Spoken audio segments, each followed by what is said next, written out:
हो जाते हैं। बोलो समझते हो कि नहीं? इसलिए यकीन रखो कि बाहरले हालात जिदा के मर्जी आन, जरा समझना। ऐसी एक जगह बैठे हुए सी ते एक डॉक्टर नाल मुलाकात हुई, तो डॉक्टर गल कर रहा सी साडे नाल, कहता महाराज इस बार तुसी तो फकीर हो, इस बार किहदी सरकार आने के चांस है, क्योंकि वोटां नेड़े आ गई हैं, तुहानू की लगता है? ठीक है डॉक्टर साहब सन तो एको ही गल का पता है, जरा गौर करना, एको ही गल का पता है कि ये दुनियावी सरकार जिहड़ियां मर्जी आन, पर साडी एक सच्ची सरकार है जिहड़ी सदा सी सदा है तो सदा रहनी, वो नहीं बदलनी। ये दुनियावी सरकारां तां आंदियां जांदियां रहिंदियां है, ठीक है, ਉਹਦੀ खबर जो मर्जी साडे तो लै लो, क्योंकि असीं तां ਉਹਨੂੰ राजक समझते हैं। ये सरकारां दे आण ना जाण ना सानू कोई फर्क नहीं पैना, क्योंकि साडी सरकार तां वो सच्ची सरकार है। ये हुंदी है विश्वास की गल, ये हुंदी है यकीन की गल।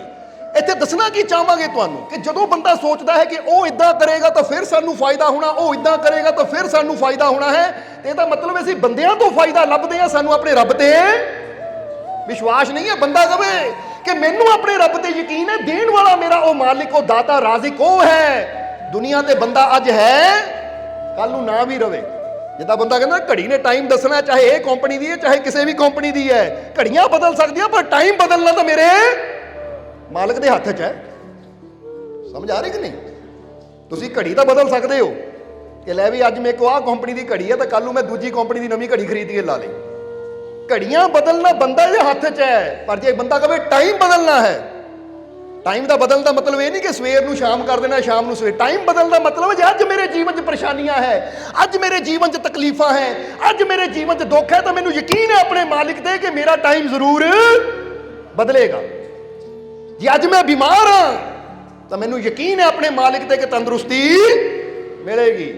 अज मैं किसी परेशानी दे विच फसिया हाँ तो मैनू यकीन है टाइम बदलेगा, मेरी परेशानियों का अंत होएगा। क्योंकि जदों बच्चा इम्तिहान दिंदा है तो टाइम कुछ और हुंदा है, बड़ा परेशान हुंदा है, बड़ा उलझन च हुंदा है कि पता नहीं की बनना है, पर जदों रिजल्ट आ जाता है तो फिर वो कहता शुक्र है वो टाइम गया, तो आ खुशी का टाइम आ गया, पास हो गया मैं। यानी जिस तरह बच्चा रिजल्ट तो बाद जिहड़ा मेहनत करने वाला है वो पास का सर्टिफिकेट लैके घर आंदा खुशी खुशी, इसी तरह तुहानू एक गल कहांगे कि अगर तुहाडे जीवन च भी इस वेले इम्तिहान चल रहे हैं ना दुखों तकलीफों के, तो डरन की लोड़ नहीं, क्योंकि जिहड़े कामिल मुर्शद के बच्चे होंदे उन्होंने फेल कोई कर ही नहीं सकता। वो हमेशा हर मुकाम च, वो हमेशा हर मुकाम च, हर मैदान च पास ही होंदे जांदे हैं। समझदे हो कि नहीं? अज फेल पास की गल क्यों कर रहे हैं? क्योंकि अज चिल्ड्रन डे है। समझते हो कि नहीं? इसलिए चिल्ड्रन डे, बच्चों का दिन, अज असीं बच्चों बारे भी कोई दो चार गल्लां करनियां है, ताकि वैसे तो सारे मालिक के बच्चे होंदे, जे बंदा 100 साल का भी होए तो अपने मालिक का तो बच्चा ही है ना, क्योंकि माता पिता वास्ते बच्चा चाहे 70 साल का हो, 80 साल का हो, वो माँ बाप वास्ते तो बच्चा ही है। इसलिए अज बच्चों बारे भी थोड़ी गल करनी है, पर उस तो पहला अज 11वीं रोज़ का पवित्र दिन है, हजूर का दिन है। इसलिए एक हजूर के जीवन नाल जुड़ी बड़ी प्यारी एक साखी है, एक वाकया है जो सानू याद आ गया।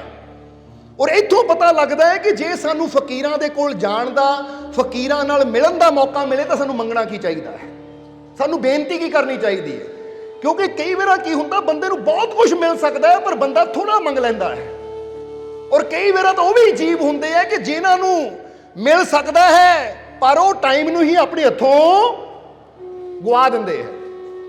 जिद्दां कहंदे ने एक बादशाह की बड़ी प्यारी गल है, हजूर की गल भी करांगे, पर इत्थे बादशाह का एक वाकया याद आ गया सानू कि एक बादशाह सी, उहदे कोल बहुत बड़ा बाग सी, बहुत बड़ा बाग, और उस बाग दे विच तरह तरह के फल लगे हुए सी, फुल लगे हुए सी, और वो बाग के कुछ हिस्से सी, बाग के कुछ पहला हिस्सा, दूजा हिस्सा, तीजा हिस्सा, चौथा हिस्सा, इदा हिस्से सी बाग दे कुछ। तो एक दिन वो बादशाह ने एक आदमी नू एक टोकरी दी कि जा मेरे बाग में जा और जाके ये टोकरी च बाग दे सब तो मिठे स्वादिष्ट फल लैके आ, पर याद रख जिथों दी एक बार तू गुजर गया वापस नहीं आ सकता। तो जेड़ा फल एक बार टोकरी च पा लिया सिट भी नहीं सकता कि इनू सिट गए मैं होर पा लावां। इसलिए इक्को बार ਟੋਕਰੀ ਭਰਨੀ ਹੈ ਔਰ ਜਿਹੜਾ ਫਲ ਵਿੱਚ ਰੱਖ ਲਿਆ ਉਹਨੂੰ ਦੁਬਾਰਾ ਕੱਢ ਵੀ ਨਹੀਂ ਸਕਦਾ, ਪਰ ਫਲ ਅੱਛੇ ਲੈ ਕੇ ਆਏ। ਹੁਣ ਕਹਿੰਦੇ ਉਹ ਆਦਮੀ ਟੋਕਰੀ ਲੈ ਕੇ ਤੁਰ ਪਿਆ, ਬਾਗ ਦੇ ਪਹਿਲੇ ਹਿੱਸੇ 'ਚ ਗਿਆ, ਫਲ ਬਹੁਤ ਸ਼ਾਨਦਾਰ ਲੱਗੇ ਹੋਏ ਸੀ ਔਰ ਮਨ 'ਚ ਸੋਚਿਆ ਇੱਥੋਂ ਤੋੜ ਲਵਾਂ, ਪਰ ਦੇਖਿਆ ਟੋਕਰੀ ਬੜੀ ਛੋਟੀ ਜਿਹੀ ਹੈ, ਹਾਲੇ ਬਾਗ ਦੇ ਅਗਲੇ ਹਿੱਸੇ ਵੀ ਹੈ, ਕੀ ਪਤਾ ਅੱਗੇ ਇਹ ਤੋਂ ਜ਼ਿਆਦਾ ਵਧੀਆ ਫਲ ਹੋਣ, ਅੱਗੇ ਇਹ ਤੋਂ ਜ਼ਿਆਦਾ ਵਧੀਆ ਮਿੱਠੇ ਫਲ ਹੋਣ, ਇਸ ਲਈ ਅੱਗੇ ਦੇਖ ਲਵਾਂ। ਹੁਣ ਕਹਿੰਦੇ ਪਹਿਲੇ ਹਿੱਸੇ ਨੂੰ ਉਹ ਦੇਖਦਾ ਦੇਖਦਾ ਬਾਗ 'ਚ ਫਲ ਬੜੇ ਸੋਹਣੇ ਸੀ, ਪੱਕੇ ਹੋਏ ਸੀ, ਪਰ ਉਹਦੇ ਅੰਦਰ ਕੀ ਸੀ ਕਿ ਸ਼ਾਇਦ ਅੱਗੇ ਇਹ ਤੋਂ ਵੀ ਵਧੀਆ ਮਿਲ ਜਾਣ, ਕਿਉਂਕਿ ਬਾਦਸ਼ਾਹ ਨੇ ਕਿਹਾ ਸਭ ਤੋਂ ਵਧੀਆ ਲੈ ਕੇ ਆਣੇ ਆ। ਉੱਥੋਂ ਉੱਦਾਂ ਹੀ ਲੰਘ ਗਿਆ ਉਹ, ਇੰਨੇ ਵਧੀਆ ਫਲਾਂ ਨੂੰ ਛੱਡ ਕੇ ਖਾਲੀ ਟੋਕਰੀ ਲੈ ਕੇ ਲੰਘ ਗਿਆ। ਅਗਲੇ ਹਿੱਸੇ 'ਚ ਪਹੁੰਚਿਆ, ਉੱਥੇ ਵੀ ਫਲ ਬੜੇ ਵਧੀਆ ਲੱਗੇ ਸੀ, ਭਾਂਤ-ਭਾਂਤ ਦੇ ਫਲ। ਉੱਥੋਂ ਤੋੜਨ ਲੱਗਾ ਤਾਂ ਮਨ ਨੇ ਫਿਰ ਕੀ ਕਿਹਾ, ਰੁਕ ਰੁਕ ਰੁਕ, ਟੋਕਰੀ ਛੋਟੀ ਹੈ, ਜੇ ਇਹ ਅਗਲੇ ਹਿੱਸੇ 'ਚ ਤੋਂ ਜ਼ਿਆਦਾ ਵਧੀਆ ਹੋਏ ਤਾਂ ਫਿਰ ਸਿੱਟ ਵੀ ਨਹੀਂ ਸਕਦਾ ਵਿੱਚੋਂ, ਕਿਉਂਕਿ ਬਾਦਸ਼ਾਹ ਨੇ ਕਿਹਾ ਜਿਹੜਾ ਫਲ ਇੱਕ ਵਾਰ ਰੱਖ ਲਿਆ ਟੋਕਰੀ 'ਚੋਂ ਸੁੱਟਣਾ ਵੀ ਨਹੀਂ ਥੱਲੇ। ਹੁਣ ਬਾਦਸ਼ਾਹ ਹੁਕਮ ਵੀ ਨਹੀਂ ਮੋੜ ਸਕਦਾ, ਨਹੀਂ ਤਾਂ ਬਾਦਸ਼ਾਹ ਨੇ ਹੁਕਮ ਹੀ ਦੇਣਾ ਤਾਂ ਗਰਦਨ ਵੀ ਉੱਡ ਜਾਣੀ ਹੈ। ਇਸ ਲਈ ਜੇ ਪਹਿਲਾਂ ਨਾਲੋਂ ਇੱਥੇ ਵਧੀਆ ਸੀ ਤਾਂ ਅੱਗੇ ਸ਼ਾਇਦ ਹੋਰ ਵਧੀਆ ਹੋਣ, ਇਸ ਲਈ ਰੁਕ। ਉਹ ਦੂਜੇ ਹਿੱਸੇ 'ਚੋਂ ਵੀ ਫਲਾਂ ਨੂੰ ਦੇਖਦਾ ਦੇਖਦਾ ਖਾਲੀ ਟੋਕਰੀ ਲੈ ਕੇ ਲੰਘ ਗਿਆ। ਕਹਿੰਦੇ 6 ਹਿੱਸੇ ਸੀ ਬਾਗ ਦੇ, ਤੀਜੇ 'ਚ ਪਹੁੰਚਿਆ, ਤੀਜੇ 'ਚ ਵੀ ਫਲ ਦੇਖੇ, ਪਰ ਫਿਰ ਮਨ ਨੇ ਉਹੀ ਕਿਹਾ, ਰੁਕ, ਸ਼ਾਇਦ ਅਗਲੇ 'ਚ ਹੋਰ ਜ਼ਿਆਦਾ ਅੱਛੇ ਹੋਣਗੇ। ਔਰ ਫਿਰ ਉਹ ਅੱਗੇ ਚਲਾ ਗਿਆ, ਚੌਥੇ 'ਚ ਗਿਆ, ਚੌਥੇ 'ਚ ਵੀ ਫਲ ਦੇਖੇ, ਇਹੀ ਮਨ 'ਚ ਸੋਚ ਆਈ ਕਿ ਸ਼ਾਇਦ ਅੱਗੇ ਇਹ ਤੋਂ ਵੀ ਜ਼ਿਆਦਾ ਅੱਛੇ ਹੋਣ। ਪੰਜਵੇਂ 'ਚ ਗਿਆ, ਪੰਜਵੇਂ 'ਚ ਵੀ ਇਹੀ ਸੋਚਿਆ, ਇਸ ਲਈ ਪੰਜਵੇਂ 'ਚ ਵੀ ਤੋੜੇ ਨਹੀਂ, ਪਰ ਜਦੋਂ ਛੇਵੇਂ 'ਚ ਗਿਆ ਤਾਂ ਛੇਵੇਂ 'ਚ ਸਾਰੇ ਪੇੜ ਹੀ ਖਾਲੀ।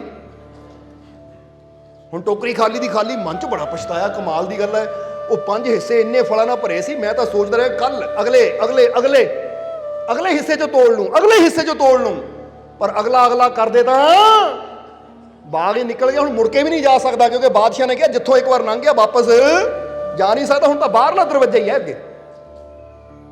ਹੁਣ ਕਹਿੰਦੇ ਹੁਣ ਵਾਪਸ ਜਾ ਨਹੀਂ ਸਕਦਾ ਸੀ, ਖਾਲੀ ਟੋਕਰੀ ਲੈ ਕੇ ਜਦੋਂ ਬਾਗ ਦੇ ਆਖਰੀ ਦਰਵਾਜ਼ੇ 'ਚੋਂ ਬਾਹਰ ਨਿਕਲਿਆ ਤਾਂ ਬਾਦਸ਼ਾਹ ਅੱਗੇ ਖੜਾ। ਬਾਦਸ਼ਾਹ ਕਹਿੰਦਾ ਕਿਹੜੇ ਫਲ ਲਿਆਂਦੇ? ਖਾਲੀ ਟੋਕਰੀ। ਕਹਿੰਦਾ ਮਹਾਰਾਜ ਕੁਛ ਨਹੀਂ ਲਿਆ ਪਾਇਆ। ਤਾਂ ਉਹ ਬਾਦਸ਼ਾਹ ਬੜਾ ਸਮਝਦਾਰ ਸੀ, ਜ਼ਰਾ ਗੌਰ ਕਰਨਾ। ਬਲਗ ਬੁਖਾਰੇ ਦਾ ਬਾਦਸ਼ਾਹ ਇਬਰਾਹੀਮ, ਉਹ ਕਹਿੰਦੇ ਬਾਦਸ਼ਾਹ ਇਬਰਾਹੀਮ ਨੇ ਕਿਹਾ, ਕਹਿੰਦੇ ਦੇਖ ਲੈ ਇਹੀ ਇਨਸਾਨ ਦੀ ਜ਼ਿੰਦਗੀ ਦੀ ਸੱਚਾਈ ਹੈ। ਅੱਜ ਜੋ ਤੇਰਾ ਜੀਵਨ ਹੋਇਆ ਨਾ, ਇਹੀ ਇਨਸਾਨ ਦੇ ਜੀਵਨ ਦੀ ਸੱਚਾਈ ਹੈ। ਜ਼ਰਾ ਸਮਝਣਾ, ਹੁਣ ਕਹਾਣੀ ਦੀ ਗਹਿਰਾਈ ਨੂੰ ਸਮਝੋ। ਕਹਿੰਦੇ ਤੂੰ ਪਹਿਲੇ ਹਿੱਸੇ 'ਚ ਗਿਆ, ਇੰਨੇ ਸੁੰਦਰ ਫਲ ਸੀ, ਮਿੱਠੇ ਪੱਕੇ ਫਲ ਸੀ, ਪਰ ਤੇਰਾ ਮਨ ਕੀ ਕਹਿੰਦਾ ਰਿਹਾ, ਅੱਗੇ ਸ਼ਾਇਦ ਹੋਰ ਅੱਛੇ ਹੋਣਗੇ। ਕੱਲ ਕੱਲ ਕਰਦੇ ਕਰਦੇ, ਅੱਗੇ ਅੱਗੇ ਕਰਦੇ ਕਰਦੇ ਤੇਰੀ ਟੋਕਰੀ ਖਾਲੀ ਦੀ ਖਾਲੀ ਰਹਿ ਗਈ। ਅੱਜ ਇਨਸਾਨ ਦੇ ਜੀਵਨ ਦੀ ਸੱਚਾਈ ਵੀ ਇਹੀ ਹੈ ਕਿ ਇਨਸਾਨ ਦਾ ਜਿਹੜਾ ਜੀਵਨ ਹੈ ਨਾ, ਇਹ ਜੀਵਨ ਦੇ ਵਿੱਚ ਪ੍ਰਮਾਤਮਾ ਨੇ ਬੜੀਆਂ ਖੁਸ਼ੀਆਂ ਦੇ ਫਲ ਦਿੱਤੇ ਹੈ, ਬੜੀਆਂ ਖੁਸ਼ੀਆਂ ਦੇ ਫੁੱਲ ਦਿੱਤੇ ਹੋਏ ਹੈ, ਸਾਡੇ ਚਾਰੋਂ ਤਰਫ ਬੜੀਆਂ ਖੁਸ਼ੀਆਂ ਹੈ, ਪਰ ਇਨਸਾਨ ਇਹਨਾਂ ਖੁਸ਼ੀਆਂ ਨੂੰ ਲੈਣ ਦੀ ਬਜਾਏ ਹਮੇਸ਼ਾ ਕਹਿੰਦਾ ਸ਼ਾਇਦ ਕੱਲ ਮੈਨੂੰ ਆਹ ਮਿਲ ਜਾਵੇ, ਮੈਨੂੰ ਸ਼ਾਇਦ ਇਸ ਤੋਂ ਵਧੀਆ ਉਹ ਮਿਲ ਜਾਵੇ।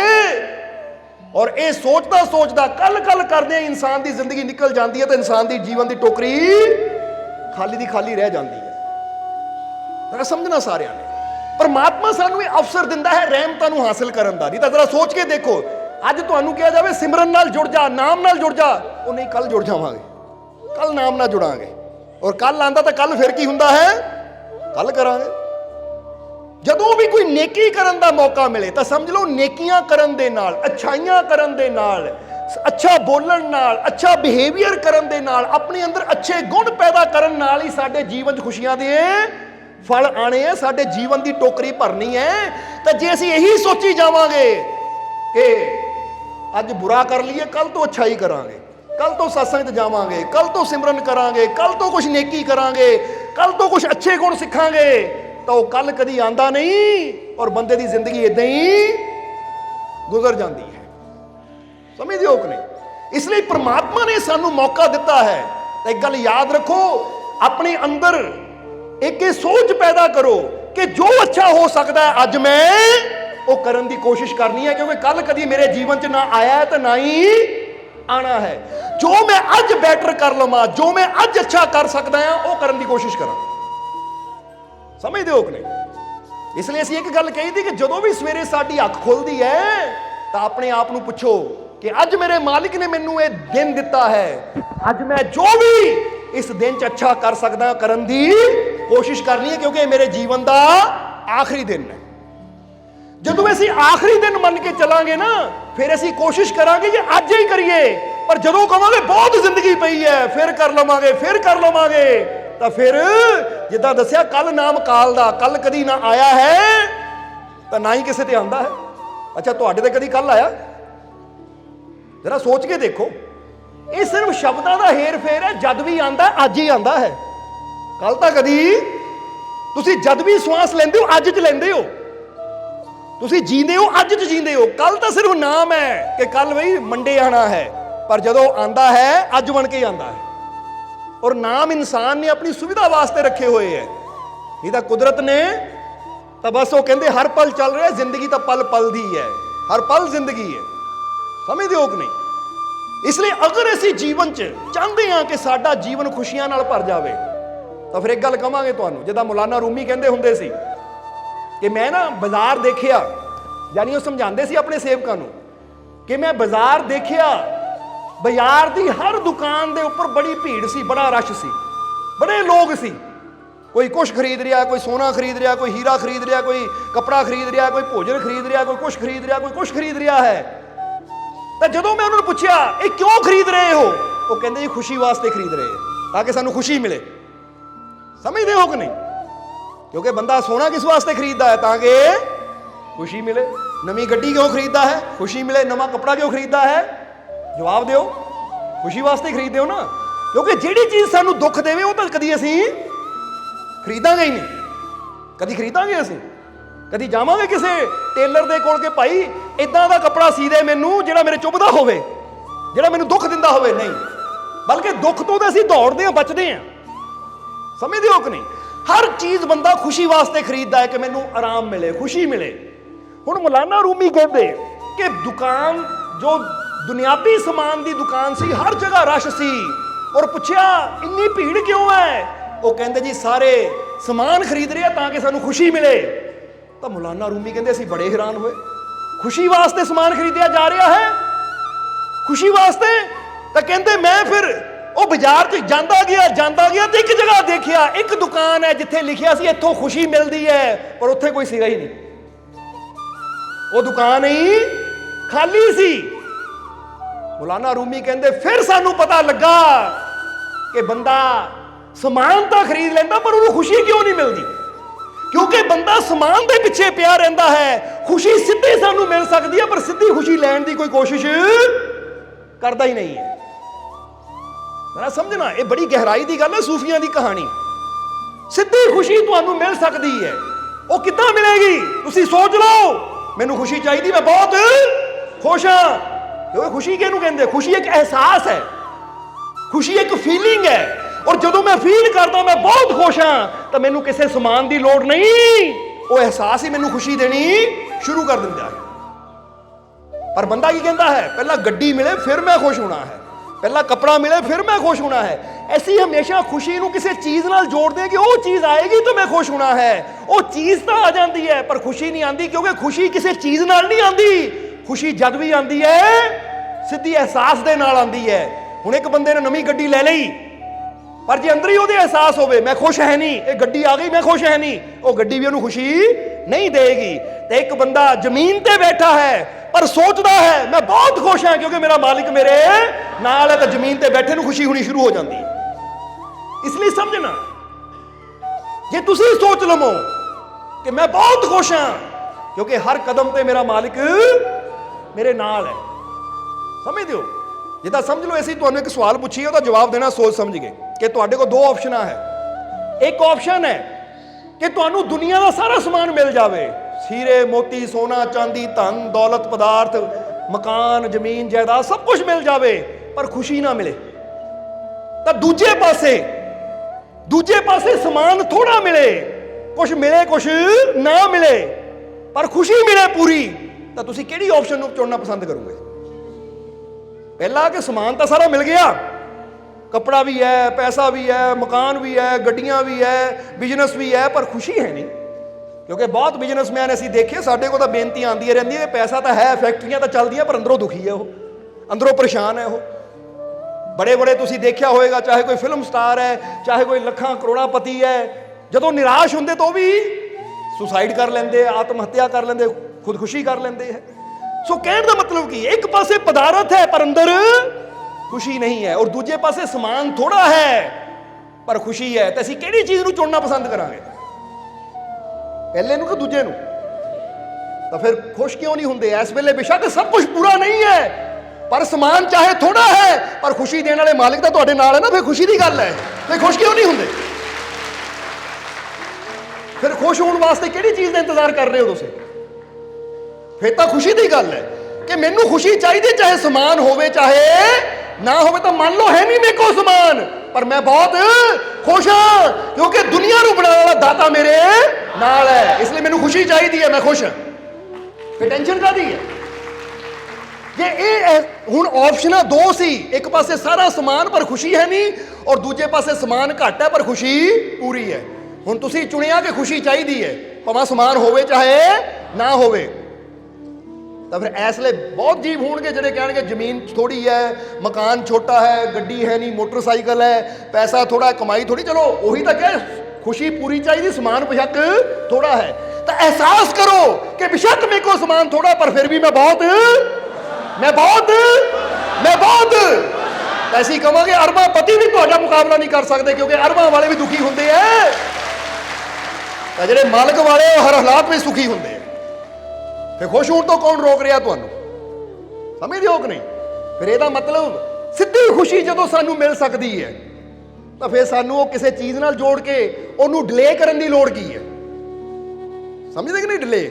ਹੁਣ ਫਰਜ਼ ਕਰੋ ਇੱਕ ਆਦਮੀ ਬੈਠਾ ਹੈ ਕਿ ਮੈਨੂੰ ਉਹ ਚੀਜ਼ ਮਿਲੇਗੀ ਤਾਂ ਮੈਂ ਖੁਸ਼ ਹੋਣਾ ਹੈ, ਔਰ ਇੱਕ ਆਦਮੀ ਕਹਿੰਦਾ ਹੈ ਉਹ ਚੀਜ਼ ਤਾਂ ਮਿਲੇ ਚਾਹੇ ਨਾ ਮਿਲੇ ਪਰ ਮੈਂ ਖੁਸ਼ ਹਾਂ, ਮੈਂ ਹੁਣੇ ਹੀ ਹੱਸ ਲਵਾਂ, ਹੁਣੇ ਹੀ ਮੁਸਕਰਾ ਲਵਾਂ। ਤਾਂ ਜਿਹੜਾ ਹੱਸਣ ਵਾਲਾ ਹੈ ਨਾ, ਖੁਸ਼ ਹੋਣ ਵਾਲਾ ਹੈ, ਤਾਂ ਯਾਦ ਰੱਖੋ ਅੱਜ ਮਨੋਵਿਗਿਆਨਿਕ ਇਹ ਚੀਜ਼ ਤੇ ਰਿਸਰਚ ਕਰਕੇ ਉਹਨਾਂ ਨੇ ਮੋਹਰ ਲਾ ਦਿੱਤੀ ਹੈ। ਜਿੱਦਾਂ ਭੌਤਿਕ ਵਿਗਿਆਨ ਨੇ ਇਹ ਦੱਸਿਆ ਹੈ ਕਿ ਧਰਤੀ ਸੂਰਜ ਦੇ ਆਲੇ ਦੁਆਲੇ ਚੱਕਰ ਲਗਾਉਂਦੀ ਹੈ, ਧਰਤੀ ਗੋਲ ਹੈ, ਜਾਂ ਸਾਇੰਸ ਨੇ ਬਹੁਤ ਕੁਝ ਦੱਸਿਆ ਹੈ, ਇੱਦਾਂ ਹੀ ਮਨੋਵਿਗਿਆਨ ਨੇ ਇਹ ਦੱਸਿਆ ਹੈ ਕਿ ਇਹ ਗੱਲ ਸਾਬਿਤ ਕੀਤੀ ਹੈ ਕਿ ਬੰਦਾ ਜੇ ਸੋਚਦਾ ਹੈ ਪਹਿਲਾਂ ਮੈਂ ਕਾਮਯਾਬ ਹੋਵਾਂ ਫਿਰ ਮੈਂ ਖੁਸ਼ ਹੋਣਾ ਹੈ, ਤਾਂ ਉਹਨੂੰ ਨਾ ਖੁਸ਼ੀ ਮਿਲਦੀ ਹੈ ਨਾ ਹੀ ਕਦੀ ਕਾਮਯਾਬੀ ਮਿਲਦੀ ਹੈ।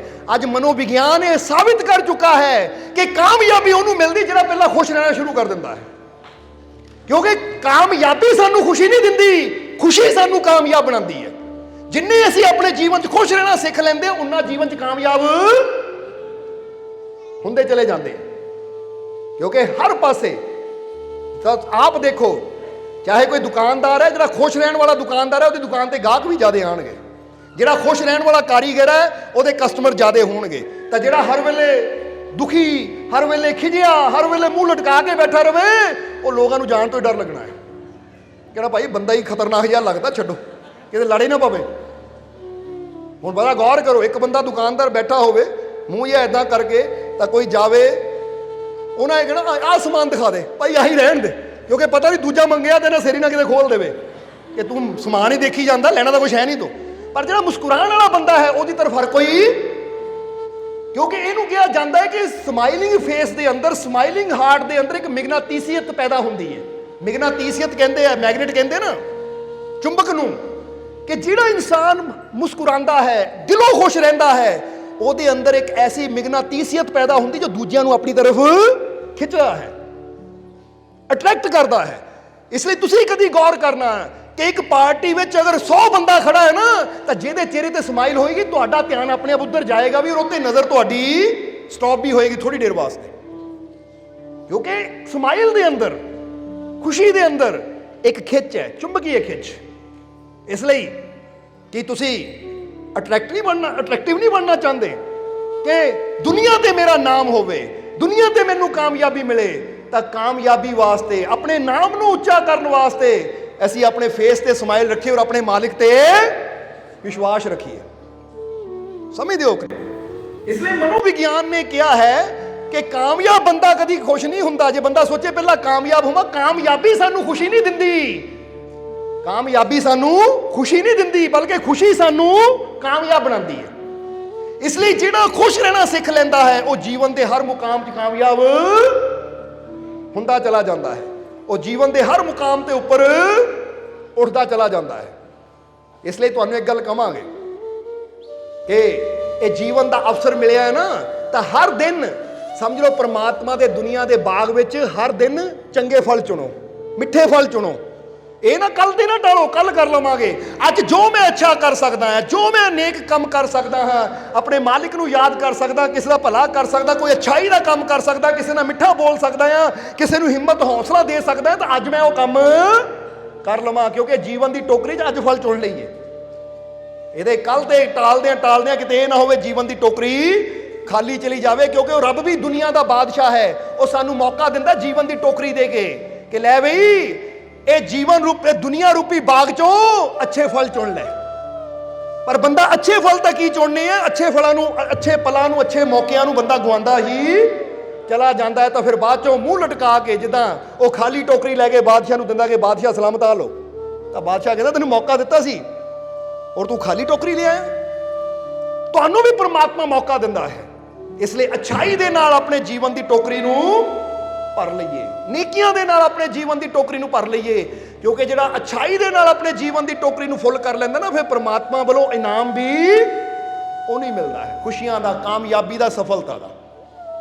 ਔਰ ਇਹ ਵੀ ਗੱਲ ਯਾਦ ਰੱਖਣਾ ਕਿ ਤੁਸੀਂ ਸਿੱਧੀ ਖੁਸ਼ੀ ਖਰੀਦ ਸਕਦੇ ਹੋ, ਕਿਸੇ ਨਾਲ ਖੁਸ਼ੀ ਨੂੰ ਜੋੜਨ ਦੀ। ਬੋਲੋ ਸਮਝਦੇ ਹੋ ਕਿ ਨਹੀਂ, ਕਿ ਉਹ ਫਲਾਨਾ ਦਿਨ ਆਏਗਾ ਫਿਰ ਮੈਂ ਹੱਸਣਾ ਹੈ। ਬੰਦਾ ਸੋਚੇ ਇਹਦਾ ਮਤਲਬ ਉਹ ਦਿਨ ਦੇ ਨਾਲ ਖੁਸ਼ੀ ਜੋੜ ਦਿੱਤੀ ਤਾਂ ਹੱਸਣ ਨੂੰ ਦਿਨ ਦਾ ਇੰਤਜ਼ਾਰ ਕਰਨ ਦੀ ਲੋੜ ਹੈ, ਜਾਂ ਤੁਸੀਂ ਹੁਣ ਵੀ ਹੱਸ ਸਕਦੇ ਹੋ? ਜਵਾਬ ਦਿਓ ਸਾਨੂੰ, ਹੁਣ ਵੀ ਖੁਸ਼ ਹੋ ਸਕਦੇ ਹੋ ਕਿ ਨਹੀਂ? ਖੁਸ਼ ਹੋ ਸਕਦੇ ਹੋ, ਕਿਉਂਕਿ ਇਹ ਇਨਸਾਨ, ਹੁਣ ਇੱਥੇ ਇਹ ਵੀ ਦੱਸ ਦਈਏ ਕਿ ਖੁਸ਼ ਹੋਣਾ ਔਰ ਦੁਖੀ ਹੋਣਾ, ਕਹਿੰਦੇ ਇੱਥੇ ਵੀ ਦੋ ਨਜ਼ਰੀਏ ਹੁੰਦੇ ਆ। ਇੱਕ ਹੁੰਦਾ ਹੈ ਸੀਕਿੰਗ ਐਟੀਟਿਊਡ ਔਰ ਇੱਕ ਹੁੰਦਾ ਗਿਵਿੰਗ ਐਟੀਟਿਊਡ। ਸਮਝਦੇ ਹੋ ਕਿ ਨਹੀਂ? ਕਿਉਂਕਿ ਇੱਕ ਹੁੰਦਾ ਮੰਗਣ ਵਾਲਾ, ਮੰਗਤਿਆਂ ਵਾਲਾ ਨਜ਼ਰੀਆ, ਉਹ ਕਿਹੜਾ ਹੁੰਦਾ ਪਤਾ? ਔਰ ਇੱਕ ਹੁੰਦਾ ਦਾਤੇ ਵਾਲਾ ਨਜ਼ਰੀਆ। ਮੰਗਤੇ ਵਾਲਾ ਨਜ਼ਰੀਆ ਉਹਨਾਂ ਦਾ ਹੁੰਦਾ ਹੈ ਜਿਹੜੇ ਕਹਿੰਦੇ ਆ ਉਹ ਦੇਖ ਲਓ ਮੈਨੂੰ ਪਿਆਰ ਨਹੀਂ ਦਿੰਦਾ, ਉਹ ਮੈਨੂੰ ਇੱਜ਼ਤ ਨਹੀਂ ਦਿੰਦਾ, ਉਹ ਦੇਖ ਲਓ ਮੈਨੂੰ ਰੋਟੀ ਨਹੀਂ ਦਿੰਦਾ, ਉਹ ਮੇਰੀ ਫਿਕਰ ਨਹੀਂ ਕਰਦਾ ਹੈ, ਮੈਨੂੰ ਬੁਲਾਉਂਦਾ ਵੀ ਹੈ ਨਹੀਂ, ਉਹ ਕਦੀ ਫੋਨ ਕਰਕੇ ਨਹੀਂ ਪੁੱਛਦਾ। ਇਹ ਮੰਗਤੇ ਆ ਜਿਹੜੇ ਮੰਗਦੇ ਆ, ਉਹ ਭਾਈ ਮੈਨੂੰ ਪਿਆਰ ਦੇ। ਫਰਕ ਇੰਨਾ ਹੈ ਕਿ ਮੰਗਤਿਆਂ ਦੇ ਹੱਥਾਂ 'ਚ ਠੂਠਾ ਹੁੰਦਾ ਹੈ, ਤਾਂ ਇਹ ਆਪਣੇ ਦਿਲ ਨੂੰ ਠੂਠਾ ਬਣਾ ਕੇ ਬੈਠੇ ਲੋਕਾਂ ਕੋਲੋਂ ਮੰਗਦੇ ਰਹਿੰਦੇ, ਮੇਰਾ ਖਿਆਲ ਰੱਖ, ਮੇਰੀ ਕੇਅਰ ਕਰ, ਮੈਨੂੰ ਪਿਆਰ ਦੇ, ਮੇਰੀ ਫਿਕਰ ਕਰ, ਮੈਨੂੰ ਰੋਟੀ ਦੇ, ਮੈਨੂੰ ਇਹ ਦੇ, ਮੈਨੂੰ ਬੋ ਦੇ। ਤੇ ਇੱਕ ਹੁੰਦਾ ਹੈ ਗਿਵਿੰਗ ਐਟੀਟਿਊਡ, ਉਹ ਕਹਿੰਦਾ ਮੈਂ ਪਿਆਰ ਕਿਉਂ ਮੰਗਾ, ਮੈਂ ਪਿਆਰ ਮੰਗਣਾ ਨਹੀਂ ਹੈ, ਮੈਂ ਪਿਆਰ ਦੇਣਾ ਹੈ। ਮੈਂ ਕਿਸੇ ਤੋਂ ਖੁਸ਼ੀ ਮੰਗਣੀ ਨਹੀਂ ਹੈ, ਮੈਂ ਦੂਜਿਆਂ ਨੂੰ ਖੁਸ਼ੀ ਦੇਣੀ ਹੈ। ਮੈਂ ਕਿਸੇ ਤੇ ਇਦਾਂ ਨਹੀਂ ਕਰਨਾ ਕਿ ਤੂੰ ਮੇਰਾ ਖਿਆਲ ਰੱਖ, ਬਲਕਿ ਮੈਂ ਸਭ ਦਾ ਖਿਆਲ ਰੱਖਣਾ ਹੈ। ਇਹਨੂੰ ਕਹਿੰਦੇ ਆ ਗਿਵਿੰਗ ਐਟੀਟਿਊਡ। ਜਿਹੜਾ ਖੁਸ਼ੀ ਦੇਣ ਨੂੰ ਪਹਿਲ ਕਰਦਾ ਹੈ, ਉਹਦੇ ਜੀਵਨ 'ਚ ਖੁਸ਼ੀਆਂ ਦਾ ਭੰਡਾਰ ਲੱਗ ਜਾਂਦਾ ਹੈ। ਇਹ ਸਮਝਣਾ ਜ਼ਰਾ ਸਾਰਿਆਂ ਨੇ। ਜਿਹਦਾ ਕਿਹਾ ਜਾਂਦਾ ਨਾ, ਇੱਕ ਆਦਮੀ ਸੀ, ਉਹ ਬੜਾ ਗਰੀਬ ਸੀ, ਬੜਾ ਗਰੀਬ।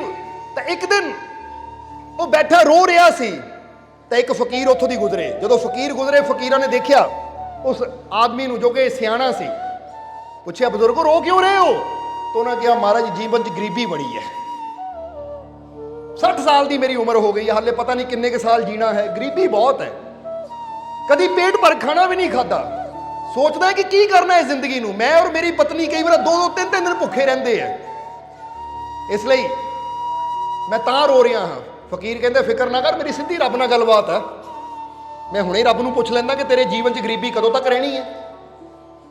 ਕਹਿੰਦੇ ਉੱਥੇ ਹੀ ਫਕੀਰ ਅੱਖਾਂ ਬੰਦ ਕਰਕੇ ਬੰਦਗੀ ਤੇ ਬਹਿ ਗਏ, ਸੁਰਤੀ ਜੁੜੀ ਮਾਲਿਕ ਦੇ ਨਾਲ, ਔਰ ਮਾਲਿਕ ਨੂੰ ਪੁੱਛਿਆ ਕਿ ਮਾਲਿਕ ਆ ਬਜ਼ੁਰਗ ਔਰ ਇਹਦੀ ਪਤਨੀ ਬੜੀ ਗਰੀਬੀ 'ਚ ਜ਼ਿੰਦਗੀ ਜੀ ਰਹੇ ਆ, ਬੜੇ ਦੁਖੀ ਹੈ, ਔਰ ਕਹਿੰਦੇ ਆ ਕਈ ਵਾਰ 2-2 ਦਿਨ ਖਾਣ ਨੂੰ ਖਾਣਾ ਨਹੀਂ ਮਿਲਦਾ, ਕੀ ਇੱਦਾਂ ਇਹਨਾਂ ਦੀ ਜ਼ਿੰਦਗੀ ਰਹੇਗੀ?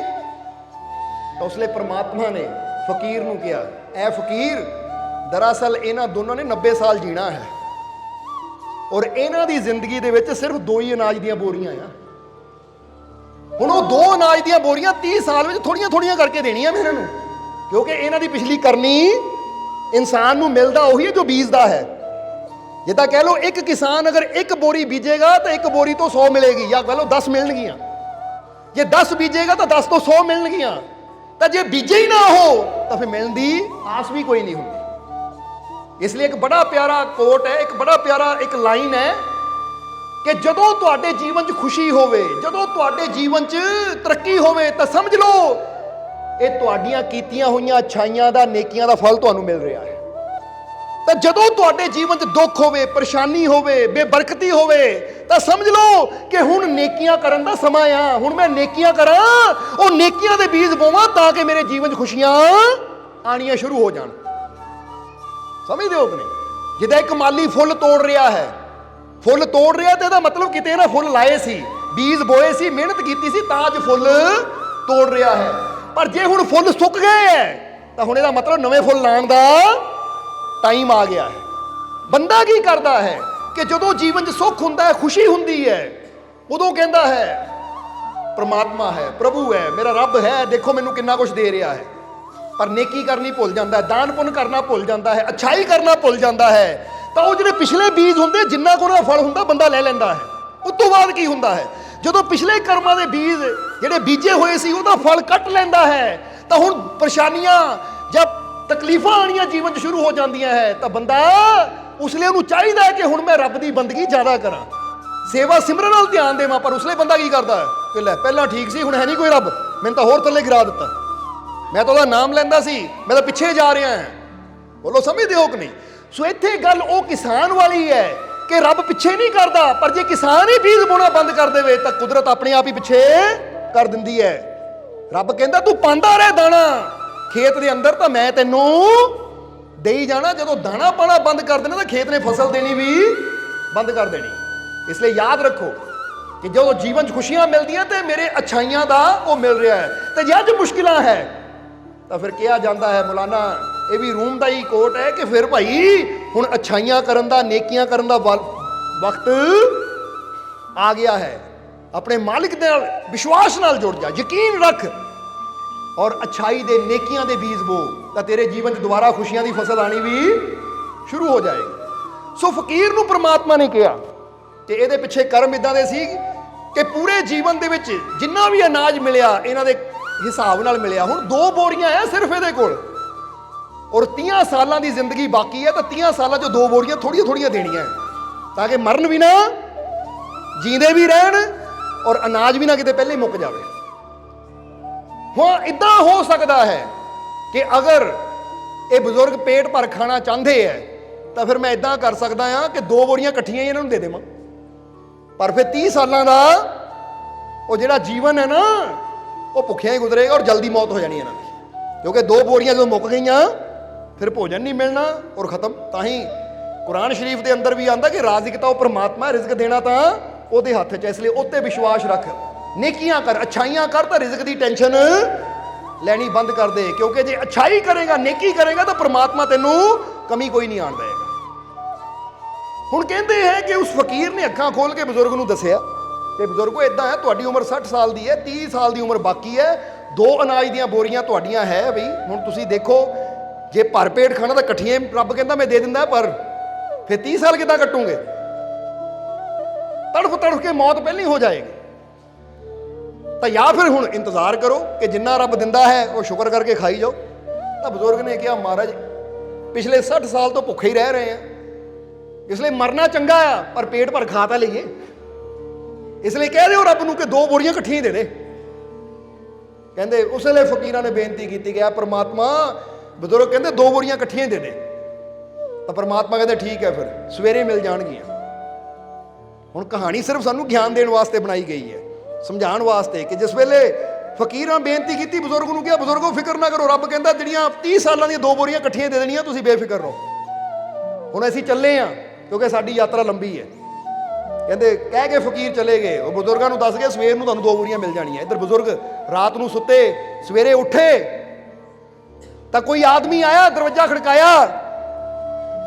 ਜਦੋਂ ਬਜ਼ੁਰਗਾਂ ਨੇ ਖੋਲ੍ਹਿਆ ਤਾਂ ਉਹਦੇ ਬੈਲ ਗਾੜੀ ਤੇ 2 ਬੋਰੀਆਂ ਸੀ, 2 ਬੋਰੀਆਂ ਸੀ, ਔਰ ਉਹਨੇ 2 ਬੋਰੀਆਂ ਅੱਗੇ ਰੱਖੀਆਂ। ਬਜ਼ੁਰਗ ਨੇ ਕਿਹਾ ਜੀ ਤੁਸੀਂ ਕੌਣ ਹੋ?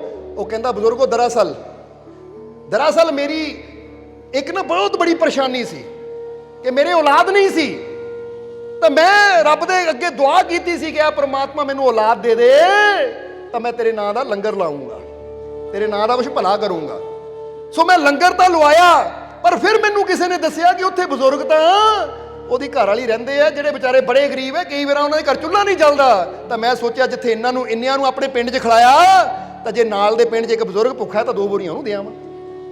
ਜ਼ਰੀਆ ਬਣਾਤਾ ਰੱਬ ਨੇ, ਔਰ ਉਹ 2 ਬੋਰੀਆਂ ਇਕੱਠੀਆਂ ਮਿਲ ਗਈਆਂ ਨੂੰ, ਕਿਉਂਕਿ ਭੇਜਣ ਵਾਲਾ ਤਾਂ ਦੇਣ ਵਾਲਾ ਰੱਬ ਹੁੰਦਾ, ਜ਼ਰੀਆ ਕੋਈ ਨਾ ਕੋਈ ਕਿਸੇ ਨਾ ਕਿਸੇ ਬਹਾਨੇ ਬਣ ਜਾਂਦਾ ਹੈ। ਹੁਣ ਬਜ਼ੁਰਗ ਨੇ ਕਿਹਾ, ਵਾਕਈ ਫਕੀਰਾਂ ਨੇ ਸੱਚਾ ਕਿਹਾ ਸੀ ਕਿ 2 ਬੋਰੀਆਂ ਅਨਾਜ ਦੀਆਂ ਮਿਲ ਗਈਆਂ ਮੈਨੂੰ, ਚਲੋ ਪੇਟ ਭਰ ਹੁਣ ਰੋਟੀ ਦਾ ਖਾਈਏ। ਸਮਝਣਾ ਜ਼ਰਾ। ਹੁਣ ਇਹ ਬਜ਼ੁਰਗ ਬੋਰੀਆਂ ਜੋ ਅਨਾਜ ਦੀਆਂ ਸੀ ਉਹ ਤੋਂ ਆਟਾ ਪੀਸਿਆ, ਤਿਆਰ ਕੀਤਾ, ਘਰ ਵਾਲੀ ਨੂੰ ਕਿਹਾ ਰੋਟੀ ਲਾ। ਹੁਣ ਰੋਟੀ ਜਦੋਂ ਲਾਈ, ਦਾਲ ਸਬਜ਼ੀ ਤਾਂ ਕੋਈ ਹੈ ਨਹੀਂ ਸੀ, ਰੋਟੀ ਕਹਿੰਦੇ ਇੱਦਾਂ ਖਾ ਲੈਂਦੇ ਆ। ਜਦੋਂ ਰੋਟੀ ਲਾਈ ਤਾਂ ਉੱਥੇ ਇੱਕ ਫਕੀਰ ਹੋਰ ਆ ਗਏ, ਸਿਆਣੇ ਬਜ਼ੁਰਗ। ਜਦੋਂ ਦਰਵਾਜ਼ਾ ਖੜਕਾਇਆ, ਬਜ਼ੁਰਗ ਨੇ ਦਰਵਾਜ਼ਾ ਖੋਲ੍ਹਿਆ, ਦੇਖਿਆ ਅੱਜ ਕੋਈ ਨਵਾਂ ਹੀ ਫਕੀਰ ਹੈ, ਨਵਾਂ ਹੀ ਫਕੀਰ ਹੈ, ਪਰ ਚਿਹਰੇ ਤੇ ਇੱਕ ਅਲੱਗ ਨੂਰ ਹੈ। ਤਾਂ ਉਸਲੇ ਬਜ਼ੁਰਗ ਨੇ ਉਹਨਾਂ ਫਕੀਰਾਂ ਨੂੰ ਬੜੇ ਪਿਆਰ ਨਾਲ ਬੁਲਾਇਆ ਕਿ ਇੱਕ ਹੋਰ ਰੱਬ ਦਾ ਫਕੀਰ ਆਇਆ ਸੀ, ਉਹਦੀ ਵਜ੍ਹਾ ਨਾਲ ਅੱਜ ਅਨਾਜ ਦੀਆਂ ਬੋਰੀਆਂ ਮਿਲ ਗਈਆਂ, ਕਿਉਂਕਿ ਉਹਨਾਂ ਸਿੱਧੀ ਰੱਬ ਨਾਲ ਗੱਲ ਕੀਤੀ, ਤਾਂ ਮੈਨੂੰ 2 ਬੋਰੀਆਂ ਅਨਾਜ ਦੀਆਂ ਮਿਲ ਗਈਆਂ। ਹੁਣ ਇਹ ਨਵਾਂ ਫਕੀਰ ਆਇਆ, ਤਾਂ ਇਹਨਾਂ ਫਕੀਰਾਂ ਕਰਕੇ ਹੀ ਅੱਜ ਘਰ 'ਚ ਰੋਟੀ ਬਣ ਰਹੀ ਹੈ, ਤਾਂ ਚਲੋ ਇਹਨੂੰ ਵੀ ਰੋਟੀ ਖਿਲਾ ਦਿੰਦੇ ਆ। ਹੁਣ ਜ਼ਰਾ ਗੌਰ ਕਰਨਾ, ਗੱਲ ਬੜੀ ਸਮਝਣ ਵਾਲੀ ਹੈ। ਜਦੋਂ ਫਕੀਰ ਅੰਦਰ ਆਏ, ਫਕੀਰਾਂ ਨੇ ਕਿਹਾ, ਬਜ਼ੁਰਗੋ ਘਰ ਦੇ ਵਿੱਚ ਅੱਗ ਬਲਦੀ ਦੇਖੀ, ਰੋਟੀ ਦੀ ਮਹਿਕ ਆਈ ਕਿ ਰੋਟੀ ਪੱਕ ਰਹੀ ਹੈ, ਭੁੱਖ ਸਾਨੂੰ ਵੀ ਲੱਗੀ ਸੀ, ਕਿ ਫਕੀਰ ਨੂੰ ਖਾਣਾ ਮਿਲੇਗਾ। ਬਜ਼ੁਰਗਾਂ ਨੇ ਕਿਹਾ, ਆ ਜਾਓ ਮਹਾਰਾਜ, ਤੁਸੀਂ ਵੀ ਇੱਕ ਅੱਧੀ ਰੋਟੀ, 2 ਰੋਟੀਆਂ, 4 ਰੋਟੀਆਂ ਜਿੱਦਾਂ ਦੀ ਅਸੀਂ ਖਾਣੀ ਹੈ, ਪਰ ਦਾਲ ਸਬਜ਼ੀ ਕੋਈ ਨਹੀਂ, ਰੁੱਖੀ ਮਿੱਸੀ ਰੋਟੀ ਹੈ, ਤੁਸੀਂ ਵੀ ਖਾ ਲਓ। ਫਕੀਰ ਕਹਿੰਦੇ ਕੋਈ ਨਹੀਂ, ਲਿਆਓ।